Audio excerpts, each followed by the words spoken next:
I never imagined that the small, quiet apartment my husband and I had shared for the last 2 years could suddenly feel like a battlefield. When we first met, everything seemed almost too perfect. Late night walks, laughing until our sides hurt, cooking dinner together while dancing in the kitchen. There was a sense that we were two puzzle pieces finally clicking into place. I was 25, he was 26, and somehow, in the chaos of college, first jobs, and bad coffee, we had built a life that felt solid, real, and, above all, ours. We got married in a tiny ceremony surrounded by family and a few close friends. No fanfare, no extravagance, just love and promises whispered under string lights. I remember thinking, as we exchanged rings, that life was finally starting to make sense. He was funny, smart, and protective in a way that made me feel safe. I trusted him completely, and I thought he trusted me the same. Fast forward 2 years, and here I was, 5 weeks postpartum, staring at the tiny human who had somehow grown inside me. My daughter was perfect in every way. A soft whale when hungry, the tiniest fingers curling around mine, a tuft of golden blonde hair I didn't recognize. And those eyes, pale blue, almost icy against her soft pink cheeks. I couldn't help but marvel at her, whispering little reassurances about how she'd sleep, how she'd grow, how everything would be okay. But it wasn't. Not entirely. Because as perfect as she didn't look like him. Or me, really. At least not yet. And that small seed of doubt, the one I'd brushed off in the first few hours after delivery, had grown into something massive. I should have known better than to expect patience. My husband, loving, dependable, funny, had a streak of insecurity that surfaced in strange ways. Usually, it was harmless, like worrying that I didn't like the shirts he wore or that he wasn't doing enough around the apartment. But now, with our daughter's unexpected appearance, it transformed into something darker, something sharp and accusing. He refused to listen to my explanations about genetics, about how babies are born with lighter hair and eyes that darken over time. He refused to believe me. And so began a week of tension, avoidance, and silent dinners while I tried not to cry in front of him. My sister came over almost daily, bringing coffee, snacks, and the kind of reassurance only family can give. I told her quietly that I just wanted him to trust me, that I didn't want our first weeks with our daughter to be filled with suspicion and anger.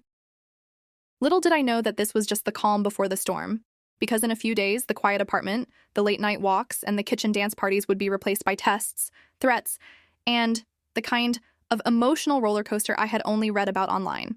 And I would discover, in the hardest way possible, that sometimes the people you trust the most are the ones who hurt you, even without meaning to.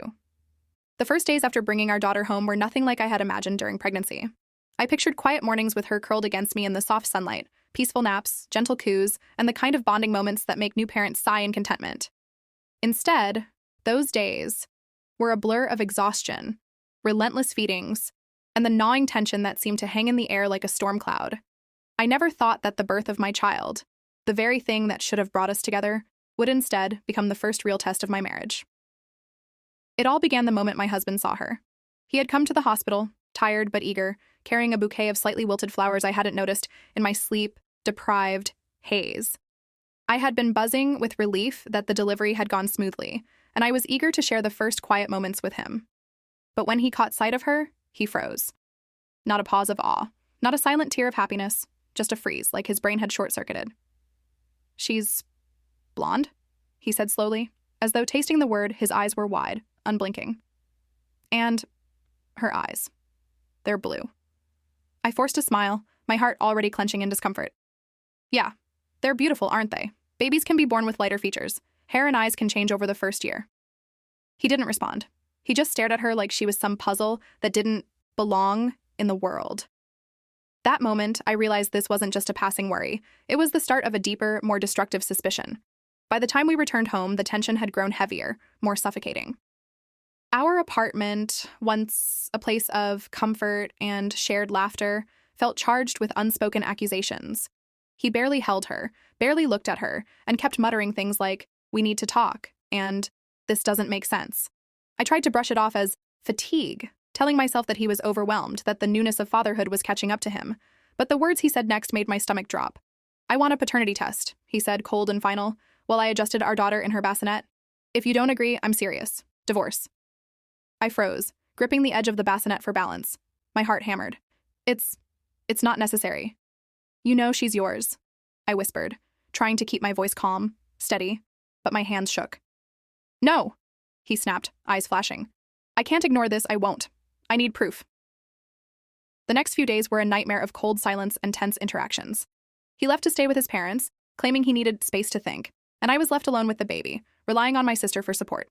She came daily, bringing meals, coffee, and a comforting presence that helped me survive those long, empty hours.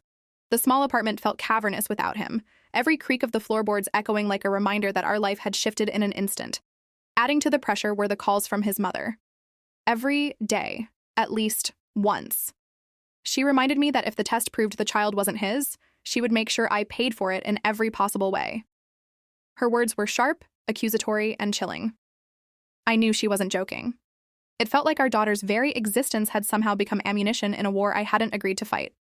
And yet, despite the fear, the exhaustion, and the relentless stress, a quiet certainty simmered inside me. I had done nothing wrong. My daughter was ours, and I knew it. That knowledge gave me a fragile shield of strength as I navigated the endless feeds, diaper changes, and the constant emotional tension of knowing that the man I loved doubted me. Some nights, I would rock her to sleep and just stare at her tiny fingers curling around mine, her soft sighs filling the quiet room. I would whisper to her about how strong she already was, unaware that in many ways I was speaking to myself as well. I tried to remind myself that this storm would pass, that once the test results arrived, the truth would speak louder than fear or suspicion. And so, I waited.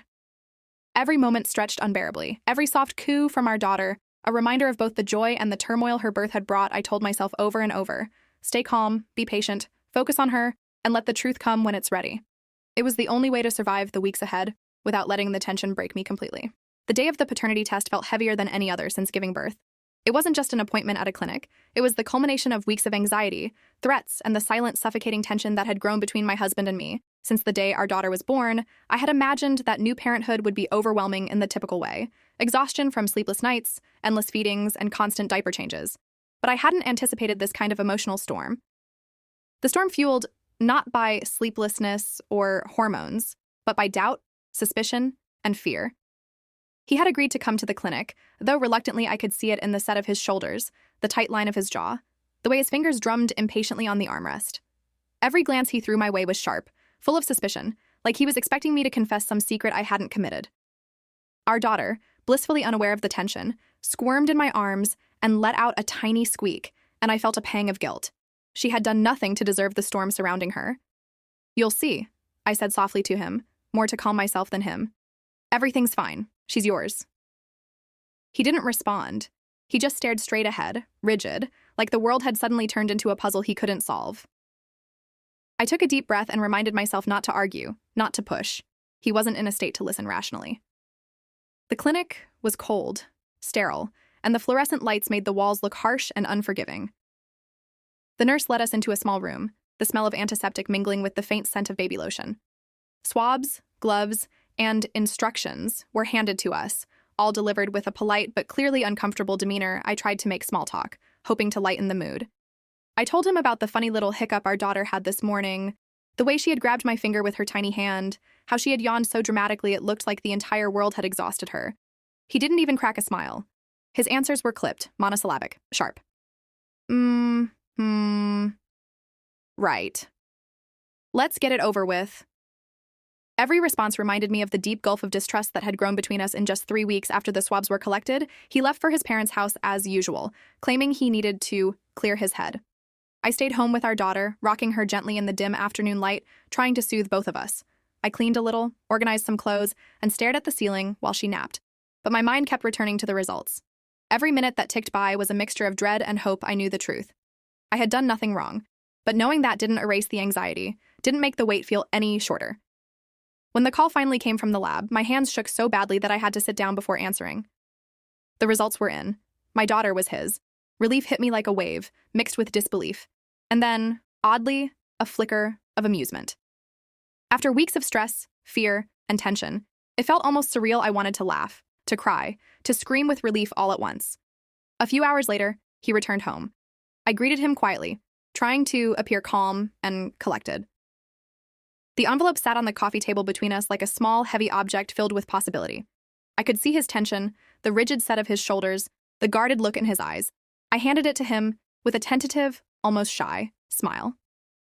I told you, I said before thinking, and let out a short laugh, a mixture of relief and the absurdity of it all. His reaction was immediate. His eyes widened, and for a second, he looked frozen, like the ground beneath him had disappeared.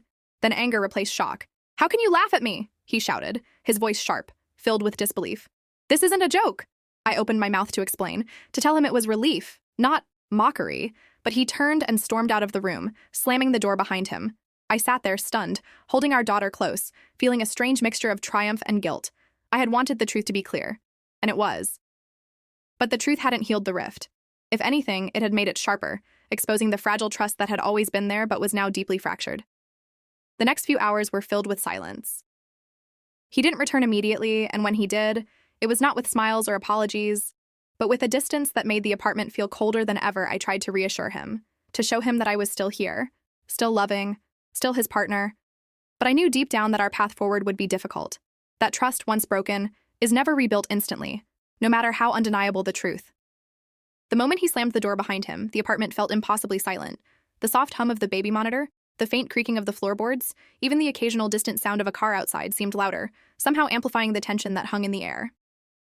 I sat on the couch, our daughter cradled against my chest, and tried to steady my breathing. Relief and disbelief swirled together in a confusing mix.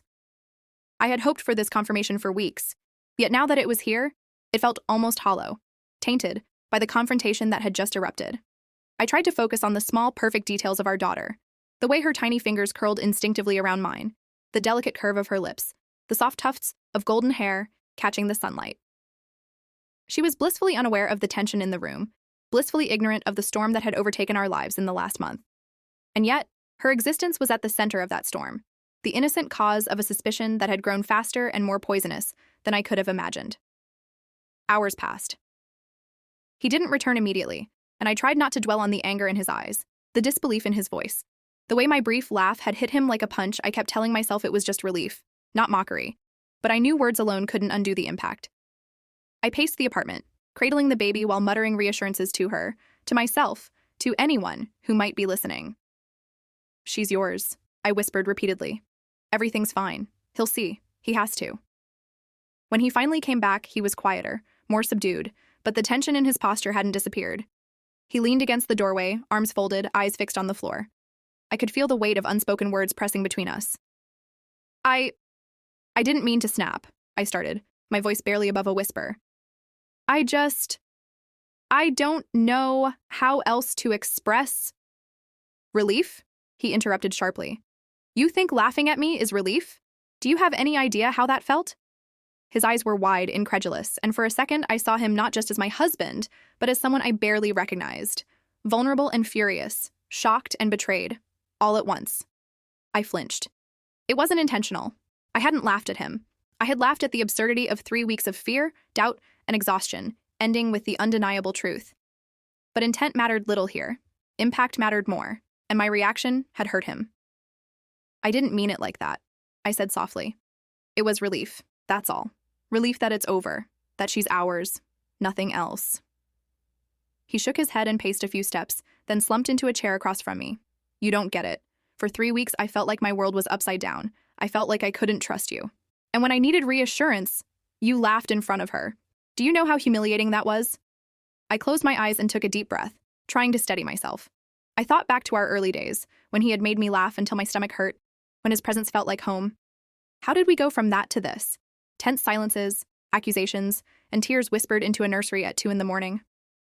Before I could respond further, my sister appeared in the doorway, carrying a small bag of diapers and a sense of authority that immediately cut through the tension. "Okay, that's enough," she said firmly, eyes darting between us. "Both of you need to breathe. This isn't helping anyone, and the baby can feel your stress. Sit down, calm down, and try to talk like adults." Her intervention helped my husband exhale heavily, a mixture of frustration and exhaustion. I don't know how to process this," he admitted, quieter now, more to himself than anyone else. "Everything feels wrong.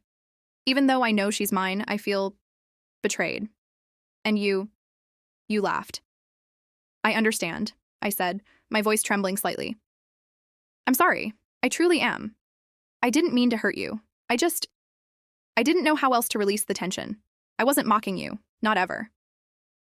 We sat in tense silence for a while, our daughter nestled in my arms, her tiny breaths soft and rhythmic. The room was still charged, but not with shouting. It was a quieter, heavier tension, the kind that precedes understanding, though it might take a long time to arrive. Later, when he returned to his parents' house again, the apartment felt lonely.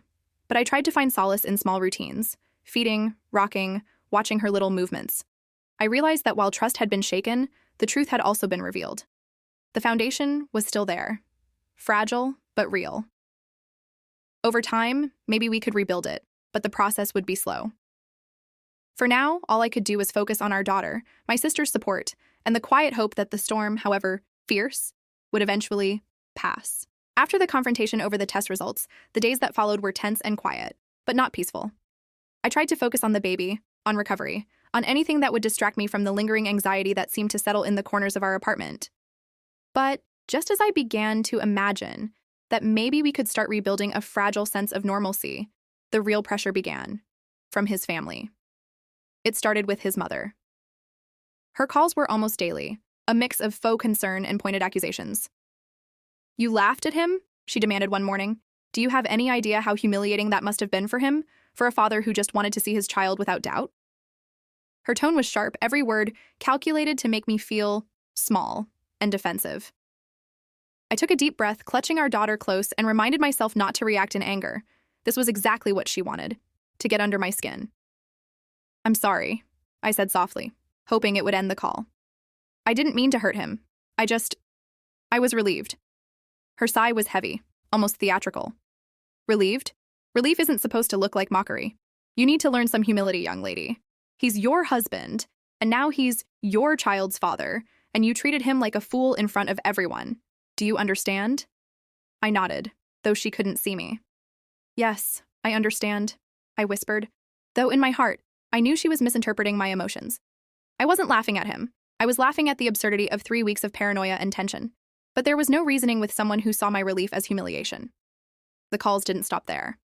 Later that week, he himself returned briefly, walking through the door with that same tight-lipped expression and folded arms, a man still processing the shock of the past weeks.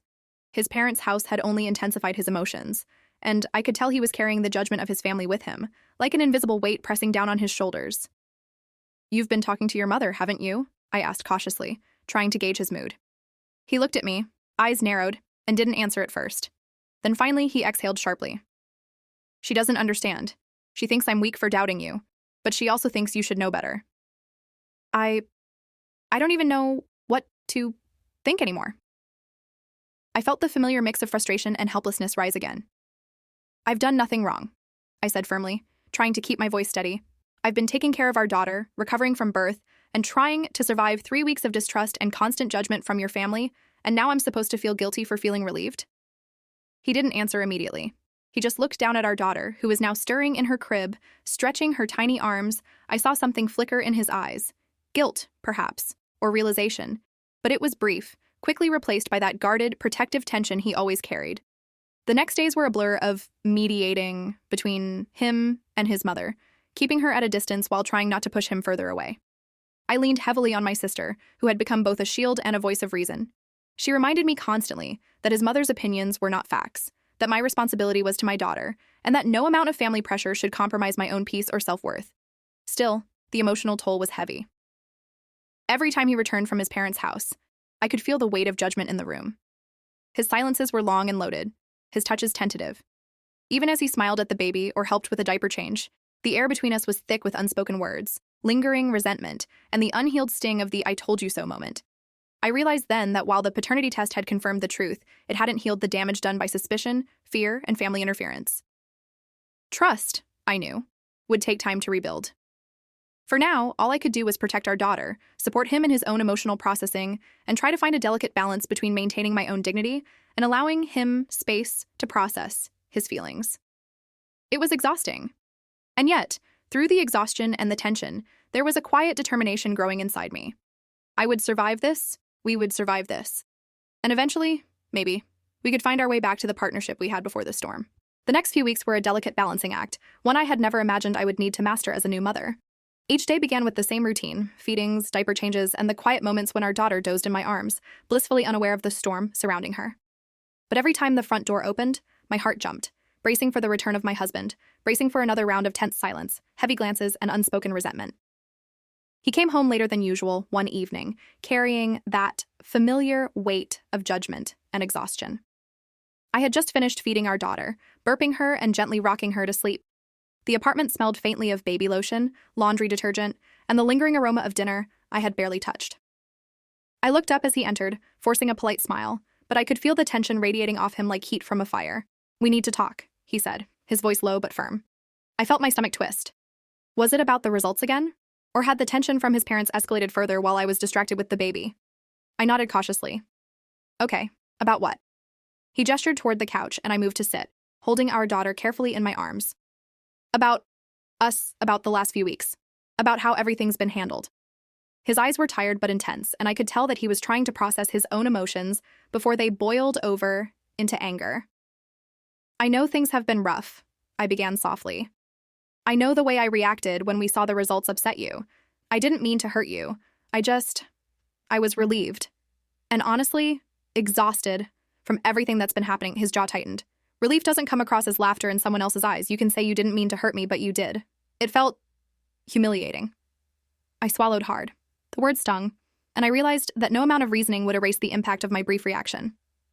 "I understand that now," I admitted, my voice barely above a whisper. "I'm sorry. I should have been more careful with my emotions. But I can't change what happened. I can only try to make it right moving forward." He looked at our daughter, who had begun to stir, tiny fists curling and uncurling.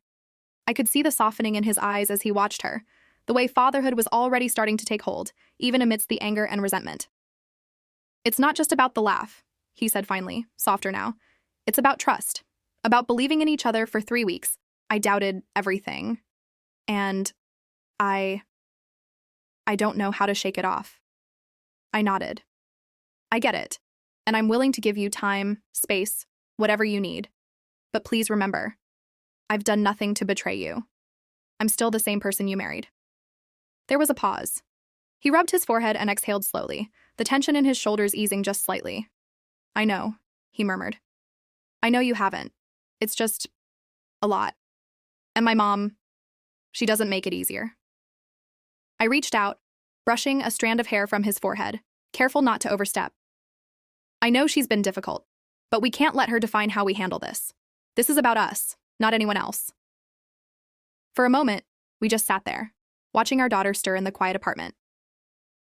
The weight of the last few weeks was still heavy, but it felt less suffocating with each small shared glance, each quiet acknowledgement of mutual exhaustion. Later that evening, after he had left for his parents' house again, I reflected on everything that had happened. The paternity test had confirmed the truth, yes, but it had also revealed how fragile trust can be when fear and doubt creep in. I realized that our journey back to each other would not be instantaneous, and that the scars of these weeks would linger. Yet, amidst the tension and the mistakes, there was hope. Hope that with time, patience, and honesty, we could rebuild what had been shaken. And as I watched my daughter's tiny chest rise and fall in peaceful sleep, I felt a quiet determination growing inside me. We would survive this. We would endure. And eventually we would find a new balance, even if it took months or years to do so. For her, and for us, I had to believe that it was possible. The weeks following the storm of the paternity test felt like navigating a tightrope over a vast chasm. Every interaction with my husband required careful thought, measured words, and an almost unnatural patience. It wasn't resentment that filled the spaces between us entirely.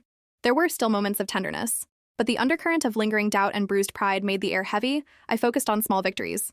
Each morning I would prepare breakfast while he fed the baby, or we would take turns changing diapers and soothing cries. The routine itself became a bridge, fragile, yet steady, connecting us in ways words sometimes could not. There were moments when he would glance at me with soft eyes, fleetingly apologetic, and I could see the man I married beneath the armor of insecurity. One evening, after a particularly long day of balancing feedings, laundry, and endless diaper changes, he came home earlier than expected. Our daughter was sleeping, swaddled in a soft blanket on the couch. I had prepared a cup of tea and placed it beside me, hoping for a quiet moment before he arrived.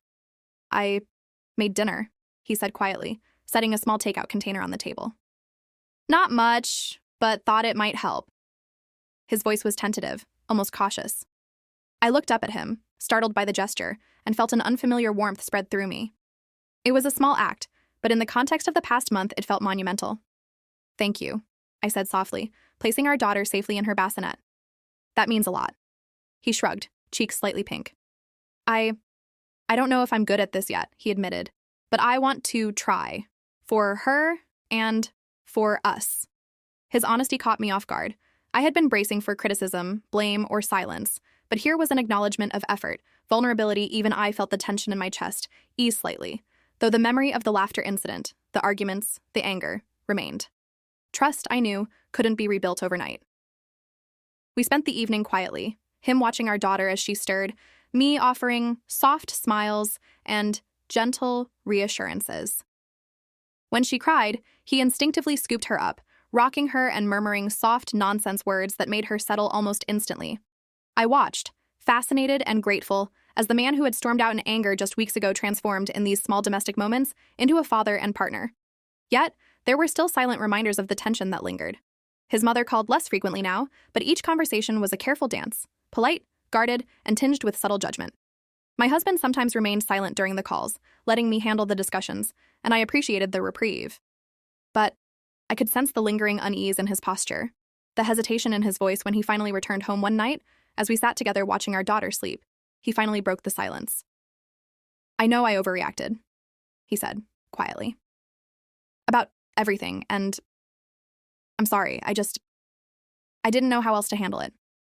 Seeing her and not trusting myself, not trusting you, it was wrong." I reached out and took his hand. "I understand," I whispered. "It was hard for both of us, but I'm glad you said it. That means a lot." For the first time in weeks, there was a sense of cautious hope between us. Not everything was fixed, and the hurt from past weeks lingered like a shadow, but we were taking tentative steps forward. Each small act, preparing a meal, changing a diaper, a shared glance at our daughter, was a brick in the fragile bridge we were rebuilding. As I lay in bed that night, exhausted but hopeful, I thought about how much had changed in such a short time. The paternity test had been a catalyst, yes, but it had also forced us to confront our vulnerabilities, our insecurities, and the depth of our emotions. And while the path ahead would require patience, communication, and continued effort, I felt a quiet certainty that we could navigate it together, one careful step at a time. By the time our daughter was 8 weeks old, life had settled into a rhythm that was both comforting and fragile. The storm of the past month, the paternity test, the arguments, the long nights of tension, had left marks on our relationship, subtle but undeniable. My husband and I were no longer strangers or enemies, but the laughter incident and weeks of doubt had created a shadow that lingered, quiet but present. The mornings were still hectic. I would nurse our daughter while he brewed coffee, then switch roles so I could shower or grab a few minutes to myself. We were learning to share the responsibilities in a way that felt more like teamwork than obligation.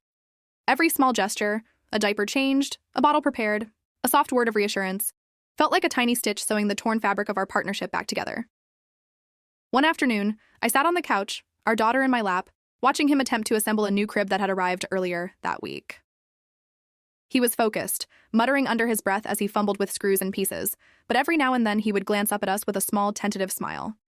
I felt a wave of warmth, relief, gratitude, and something deeper, because despite everything, he was still here, still trying. "I think I've got it," he said, brushing sweat from his brow. "Don't laugh this time, okay?" His attempt at humor made me smile softly. "I promise," I replied, reaching out to gently touch his arm. The air between us was lighter than it had been in weeks, though I knew the past had left its mark. We spent the evening together, our daughter asleep in the bassinet. I made dinner, while he put away groceries, and we exchanged small talk, mundane, almost ordinary. But it felt extraordinary after the chaos we had endured. Each word, each glance, was an affirmation that despite the lingering hurt, we were moving forward. Later, after our daughter had fallen asleep for the night, he came to sit beside me on the couch. He didn't reach for my hand immediately, hesitated, and then gave a small nod. "I know I'm still a little raw," he admitted quietly.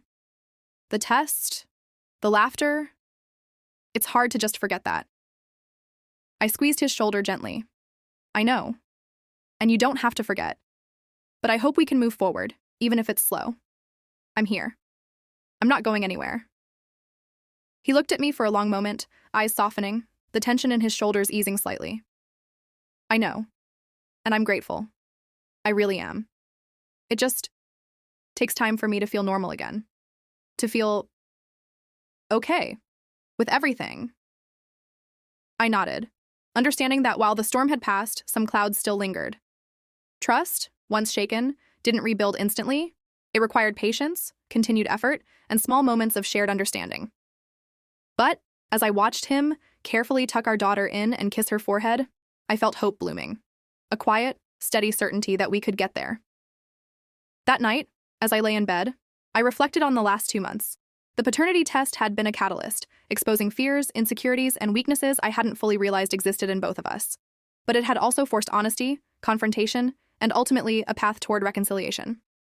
I knew the journey wouldn't be without bumps, and that my husband's hurt and pride would occasionally surface, but the foundation we were rebuilding felt solid enough to endure. In the soft, quiet moments before sleep, I whispered to our daughter about resilience, about love, and about the strength of family. I also whispered to myself, silently promising that no matter what storms came our way, we would navigate them together, carefully, patiently, and with unwavering commitment. And while my husband might still be slightly offended by my laughter, I knew that our fragile peace was real, and that hope and love could survive even the most unexpected trials. For now, that was enough. Wow, what a roller coaster, right? I can't even imagine going through something like that, but it really makes you think about trust, relationships, and family pressure. If you enjoyed this story, don't forget to hit that like button, subscribe for more stories like this, and leave a comment telling me what you would do in this situation. I love hearing your thoughts, and it really helps me know what kind of stories you want to hear next. Thanks for watching, and I'll see you in the next video.